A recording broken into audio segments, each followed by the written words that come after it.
It's always a challenge bringing a great story classic to the screen, giving visual form to characters and places that have only existed in the imagination. But it's the kind of challenge we enjoy.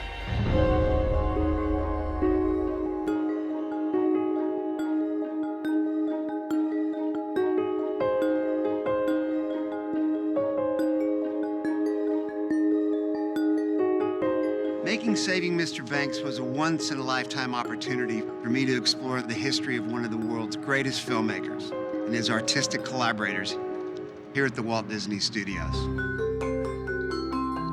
The Disney studio in the early 60s, during the time they were making Mary Poppins, was busier than it had ever been. Walt had branched out from purely animated films to television, live-action films, as well as creating exhibits for Disneyland and the 1964 New York World's Fair.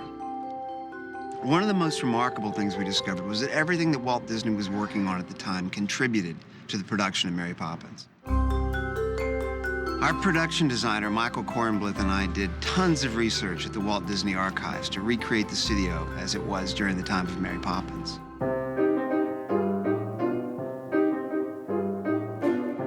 The very first trip that we took to the Disney Archives, we were just amazed with the amount of research that Walt had amassed about the creation of the studio, about the creation of the films that took place in the studio. And it really became apparent our film was really going to benefit tremendously by the fact that so little has changed since this studio was opened in 1940.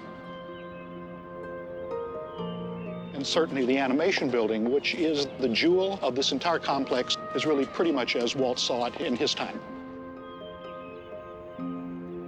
One of the aspects of design that you showed me early on that I absolutely fell in love with was the work Kim Weber in terms of the studio and furniture and everything was so fantastic. Walt's attention to detail in every aspect of his life was really reflected in his decision to hire Kim Weber to be the architect for this lot. Walt had conceived and designed the animation building working with North Light, which was the best light for the animator. But if they weren't in a northern-facing exposure, he designed these beautiful slatted louvers so the light could always be modulated to put his animators in the best natural lighting conditions possible. And this is really kind of one of the last of the great pre-war campuses built in this very, very contemporary style that was specific to Kim Weber, all the way down to the font forms that is still associated with the studio today and affectionately known as Mouse Deco.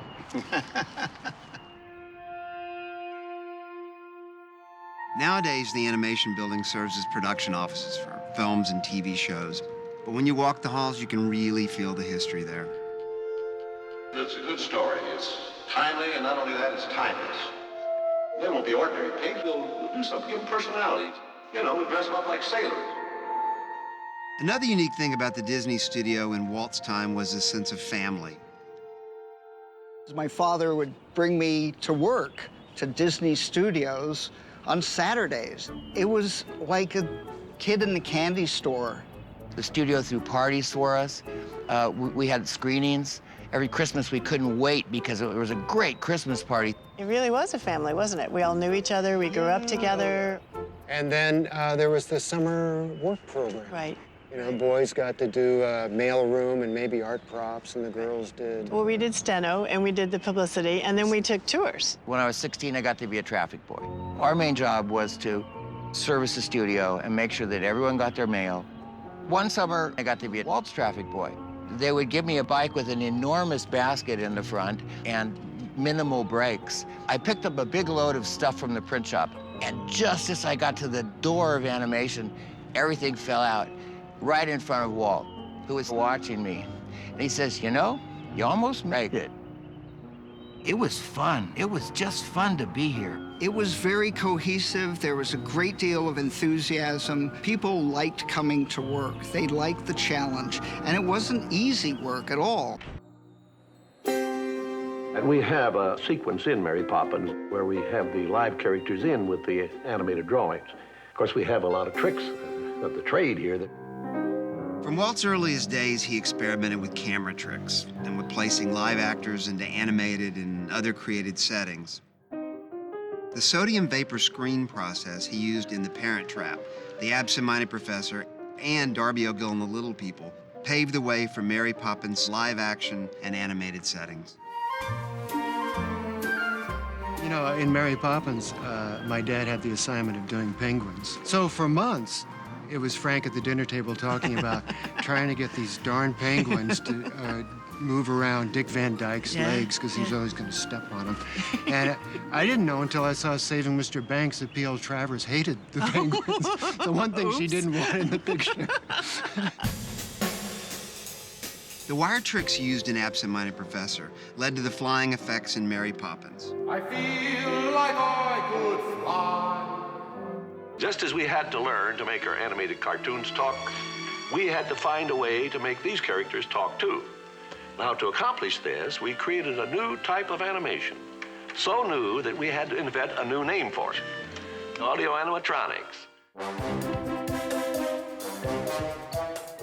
Wet Enterprises developed dinosaurs for the 64 World's Fair, birds for the Tiki Room, the audio animatronic Abraham Lincoln, and all these things led to the Robins in Mary Poppins. Did you ever get to see Mr. Lincoln when he was here, that very first audio animatronic? Only heard stories of, you know, ripping off his jacket. Yeah, he was a little too strong. The first time he sat down, he went right through the chair. And really points out that almost everything that was done here was being done for the first time. For the first time. The team that created the stop-motion animation for A Symposium on Popular Songs, Babes in Toyland, and the Parent Trap title sequence was brought back for the Mary Poppins cleaning the nursery scene. Another unique thing that contributed to the success of Disney films around this time was that Walt, whose office was right up there, found the ideal team for his style of musical storytelling: Richard and Robert Sherman. Our office was right down this hallway.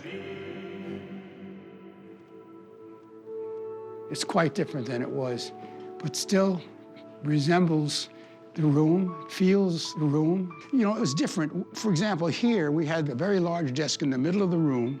Bob had a chair on that side, and I had a chair with wheels on the bottom of it so that I could be talking to him and I could swing around, and here would be the piano.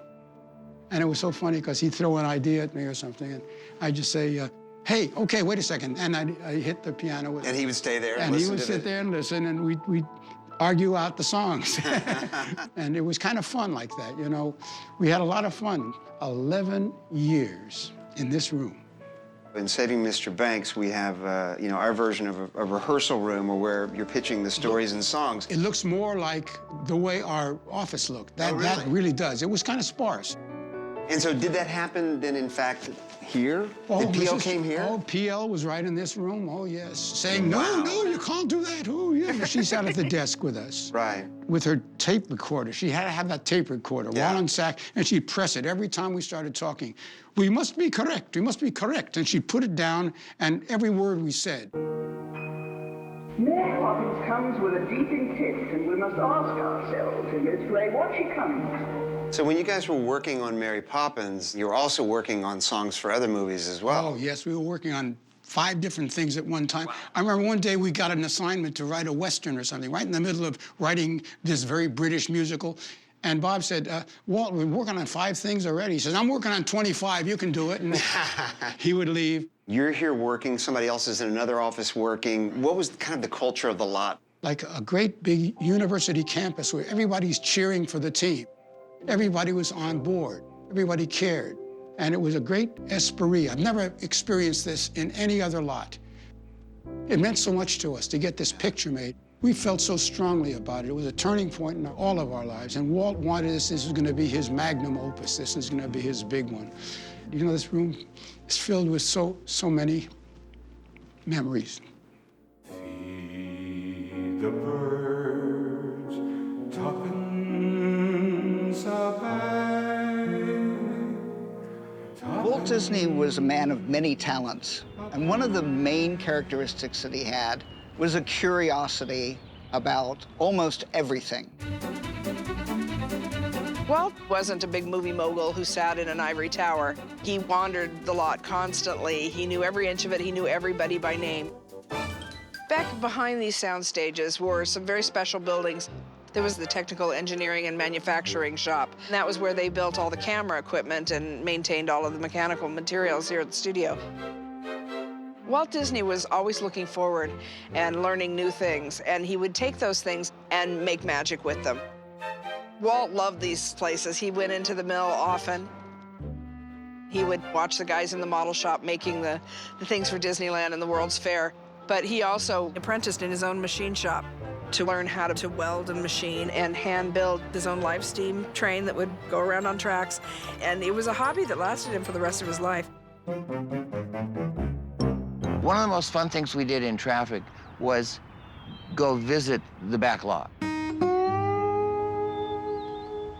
And the Flubber Street was there, and the Western Street was there, and the Zorro set was there. The weird thing about the back lot to me was that, you know, 3/4 of the time you went there, you thought it was like a ghost town. It was empty. It was empty. They weren't filming. Yeah, weren't filming. But when they did, the whole place came alive. Back in the day, this whole area was backlot. Scenes from Zorro were shot here, and that's why they called this the Zorro parking garage.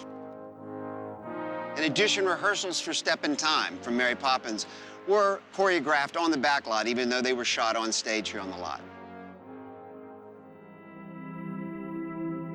The motion picture set is probably the most expendable part of filmmaking. As soon as we're finished with the set, our crews tear it apart, start building new ones for our next picture. I think if Walt Disney were here today, he would really embrace the change. Walt was not necessarily sentimental or nostalgic. He was always looking forward, looking ahead. What can I do next? I like to come and see the legends and see their hands here, you know, so that there's a sense of we know where we came from and we honor that. We were surrounded by geniuses, you know, really very talented people. But everybody here was creative, so nobody made too big a show of it. Yeah, we grew up around Appreciation. excellence. Yeah. One of the differences between then and now was that somehow Walt seemed to be everywhere. Frank. Frank. Oh, hey. Wait a minute. Get the idea first. The theme is pigs. He'd still go home at a reasonable hour, but somehow he would get to every spot on the lot once a day. And Miss Poppins says, where would you expect to be after going round the block? This is the hall where we said goodbye to Walt for the last time. He had just come out of a screening room down the hall here, and then he saw Bob and myself standing down here, and he came over to us. He looked kind of sad. He was sort of pale and sort of shrunken a little bit. We didn't know it, but he was dying. Our whole 40-some-odd years here has been in the world of making things move. And he said, keep up the good work, boys.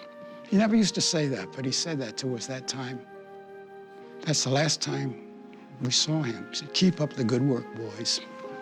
Richard, making this movie has been an amazing experience. Thank you. Well, thank you, and thank you for recreating one of the most magical moments in my whole life, and that is getting permission to make Mary Poppins. God bless you. You did such a job. I'll see you soon. I'll see you. It was an emotional experience for me, traveling back into the past for saving Mr. Banks. But Walt Disney didn't dwell on the past. He was always reaching for tomorrow. And he built this studio with that intention, that it would continue to grow and flourish into the future. And it really has.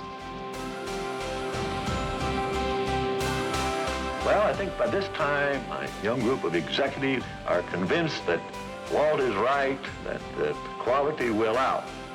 And I think that'll hang on after, as you say, after Disney.